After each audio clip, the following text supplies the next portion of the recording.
know Vic very well, worked with him at the Niners. Have a lot of respect for him, what he does.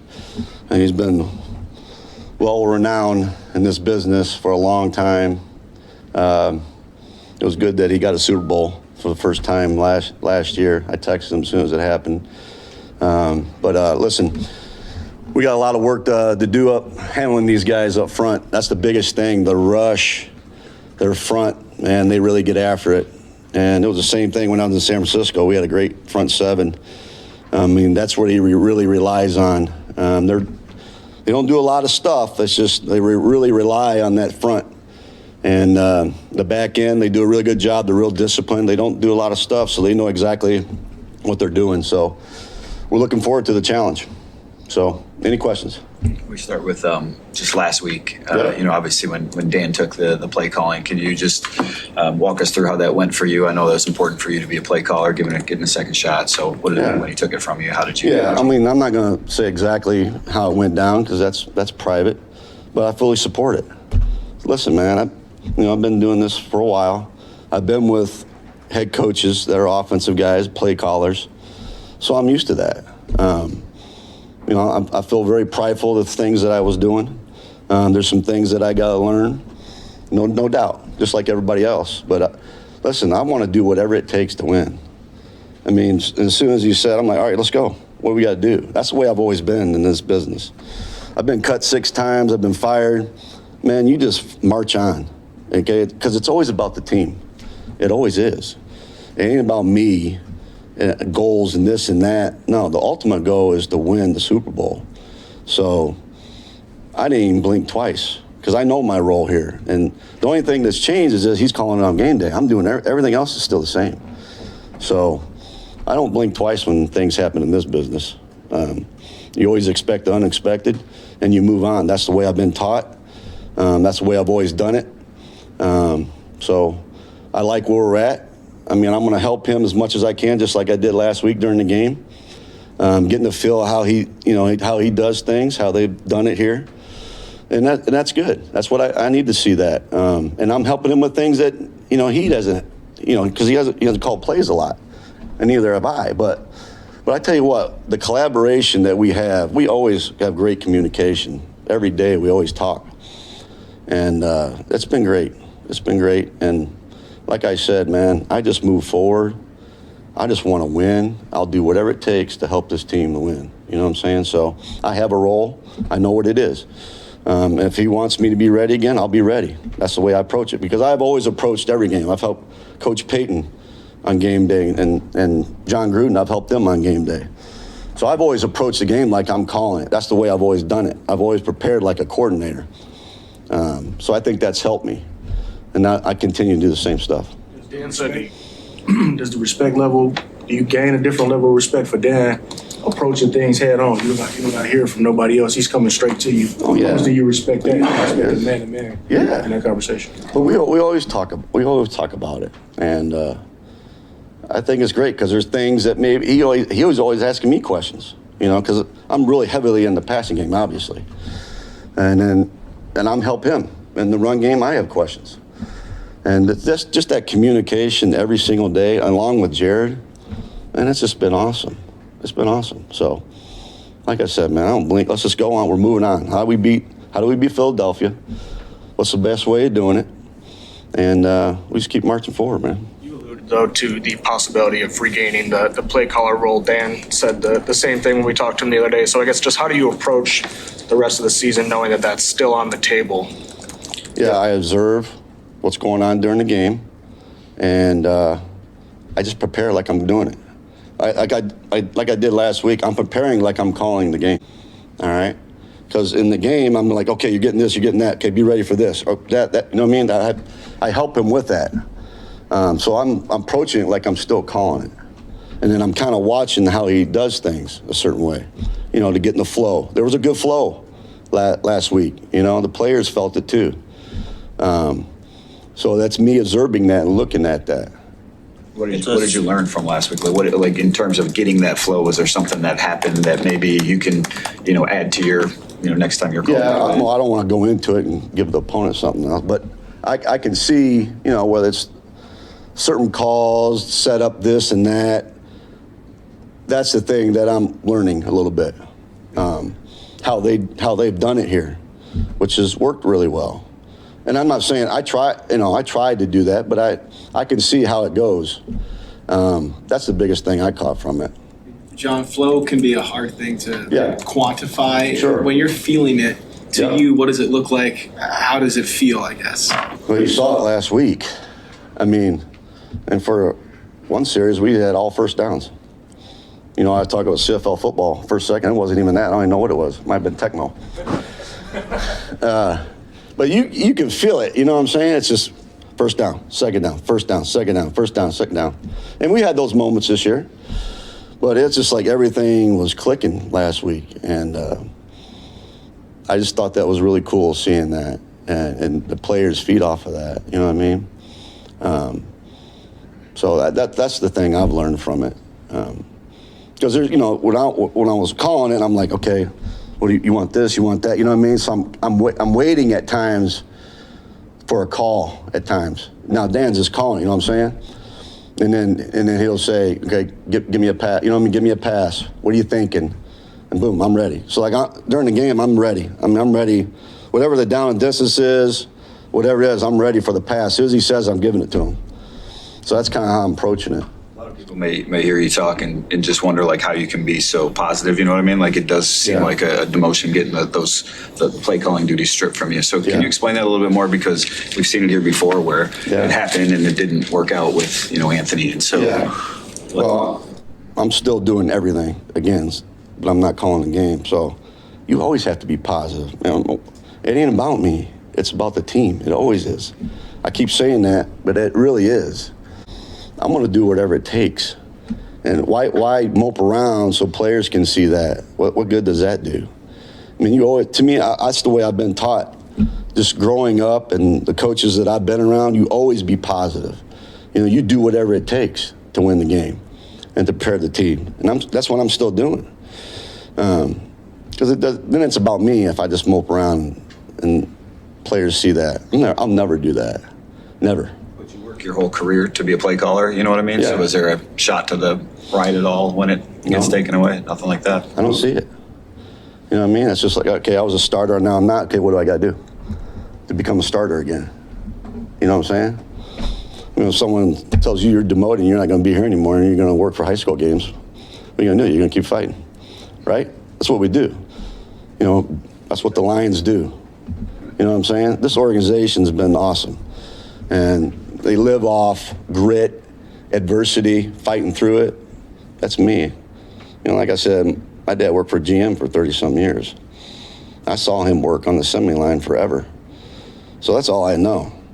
Like I said, I was cut 6 times as a player, been fired plenty of times. What do I got to do to get better?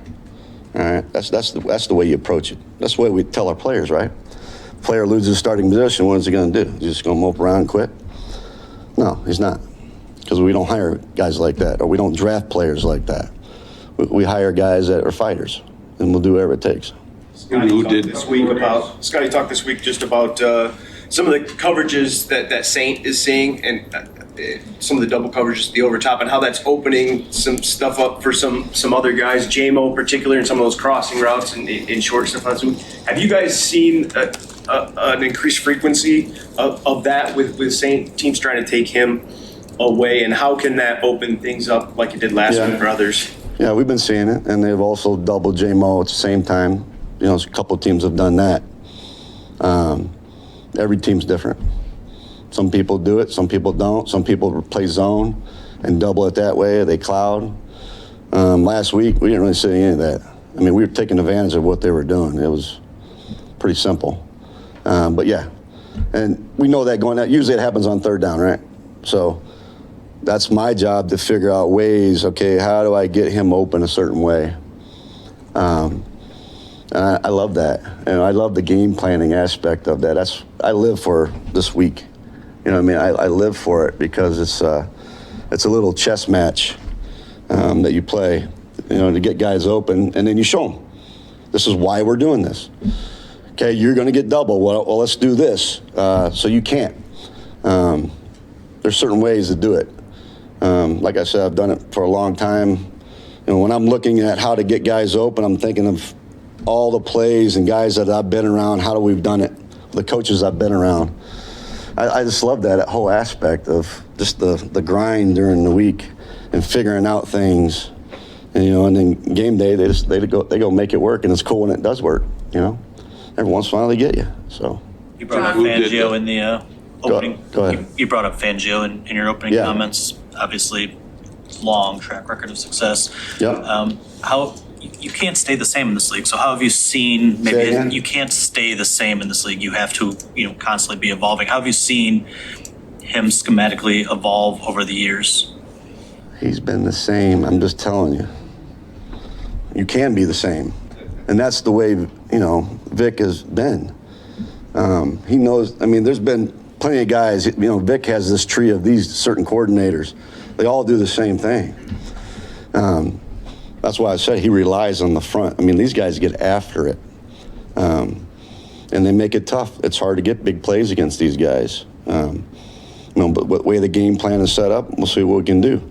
If it's there, we check the ball down and we move forward. They've always gotten a lot of turnovers, and that's something that they haven't done this year.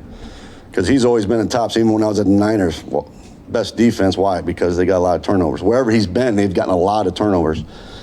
That has not been the case, and we do a really good job protecting the ball. But Vic does what he does. Is there going to be a few wrinkles? Yeah, there'll be something.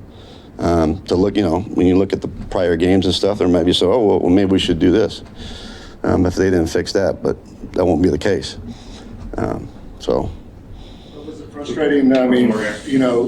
Some of the initiatives that you kind of talked about in the preseason didn't really materialize, I guess, during the time that you were calling plays, like the deep shots as much, and then also even like the 21 personnel package with Montgomery and Gibbs. Yeah. Some of this stuff that you, was that kind of tough to kind of go through? Not to. No, it's not tough. We've done it. But, defenses play our packages differently sometimes, so you can't do it. We're not just going to go out there and bang our head against the wall. Okay, if we don't get a certain defense versus a certain personnel grouping, there's no reason to do it. That's what you do. So what do they do? Okay, what do they do this personnel grouping? Okay, let's do this. It's not like I'm trying to take shots. We're trying to take shots. And we've had some. We've had some when I was calling the plays. So it's just about what the defense is doing, guys. And then how the progression goes, how Jared sees it. If it's not there, we check the ball down. We're not going to force a ball. So we've had those packages. We've had plenty of packages. They're always in. So the guys are always ready for it. But if they're playing something different, we're not going to do it. You two game plan against this front, and you see the all-purpose attention that Jameer and David get. What type of value does having Craig and Sione when he's not hurt bring if you are looking at different run packages? Start over with the question. Sure. As you're game planning against this Philly front, and Jameer and David obtain a lot of all-purpose attention, what value does having Reynolds and Vaki when he's not hurt bring as you're looking at different run packages? Yeah, it's a good question. So, when those two guys are in, you talking about in at the same time or just when they're in? Yeah, either. Yeah, some defenses, like if that back is in, they're thinking this, that back in, they think that way. And that's what we have to figure out. But we don't look at it like that. Our backs can really do everything. So we just move forward with Vaki and Reynolds. They're always ready in case they have to show up. They do a good job in practice, and they're veterans. They've done this. There's certain runs that we want this guy to do and that guy to do, but really, like both our backs, they can just do it all, and that's a cool thing to have. So the defenses can't catch up on that. Yeah. John, you said you were taught, you learned at a young age. I'm curious, the positive outlook, the grind. Who did that? Was your dad, other people, coaches, high school coaches? Well, like I said, my dad, he worked all the time on the assembly line for 30 years. You work on an assembly line, that's pretty tough. He didn't want to elevate You know what I mean? He just wanted, because that's all he knew was just the grease and everything. But, you know, but John Gruden, that's all I've learned. I've learned everything through him and how you approach the game and your team and how you prepare. Everything's been through him. And that's what he's always told me, you know what I mean? So he's just like, man, if you're ever freaking sick, you just fake it. You don't ever let them know. If you're miserable, you're in a bad attitude, you don't let them know. Because the players feed off of you. Just like we feed off Dan, right? We all feed off Dan. All right? If he just went up there and went, okay, guys, let's go, let's make sure we go win. That's not what you want. You know what I mean? You want to, that's what the head coach should do. He's the leader. And that's all I know. I mean, what is it? Like I just said, I mean, I know I'm saying the same thing over and over. All that matters is the team. I mean, Bo Schematic said it back in the day, right?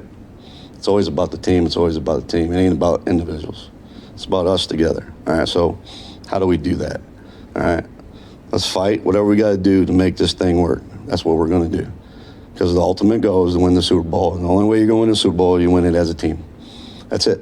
It's not individuals. Never has been. And so that's the way I've approached it. Coach Payton, he taught me the same thing. And the people skills that I learned with Coach Payton has just been awesome. You know, and Pete Carroll when I was at USC. I mean, that's a lot of pretty good coaches right there. And everybody, each one of those guys has their strengths that I've kind of learned from, which is a cool thing to be around those guys and watch them and see how they do things. But the way Dan makes this team work, the way they look at him, man, it is really awesome, man. He's got it, you know what I mean? He's got it. And the players feed off of that. And it's really cool to see that.